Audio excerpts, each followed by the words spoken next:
X rays, discovery of X rays. X rays को सबसे पहले विल्हेम रोएंटगन ने 1895 में डिस्कवर किया था। एक्स रेज की डिस्कवरी के लिए इस तरह का एक सेटअप बनाया गया था जिसमें एक ट्यूब के अंदर 2 इलेक्ट्रोड्स को एडजस्ट किया गया था। इस ट्यूब के अंदर के थोड़ एक मेटल का फिलामेंट है और मेटल के फिलामेंट की खासियत होती है कि जब इसको हीट किया जाता है इसके अंदर से इलेक्ट्रॉन्स निकलते हैं, हाई स्पीड इलेक्ट्रॉन्स, और इस प्रोसेस को थर्मो आयोनिक एमिशन कहा जाता है। जब भी किसी चीज को हीट किया जाता है और उसके अंदर से इलेक्ट्रॉन्स का एमिशन हो तो फिर उसको थर्मो आयोनिक एमिशन कहा जाता है। इस साइड पे एनोड है और एनोड का एटॉमिक नंबर बहुत हाई होना चाहिए।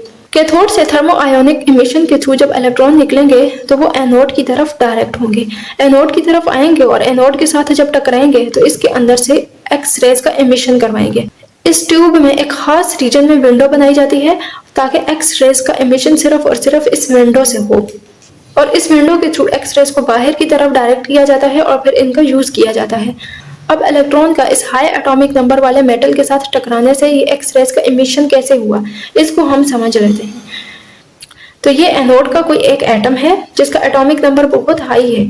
इसके साथ जब यहाँ से इलेक्ट्रॉन्स आकर टकराएंगे तो इलेक्ट्रॉन्स का स्पीड चूंकि बहुत ज्यादा है तो ये इस एटम के अंदर धंस जाएंगी और किसी अंदर वाले शेल में से इलेक्ट्रॉन्स को नॉक आउट करवाने के इस अंदर वाले शेल से इस इलेक्ट्रॉन ने इलेक्ट्रॉन्स को नॉक आउट करवा दिया है तो इसकी जगह होल या वैकेंसी बन जाएगी। तो ये वाला इलेक्ट्रॉन जब नॉक आउट हुआ है तो अंदर वाले यानी के शेल के अंदर होल बन गया है।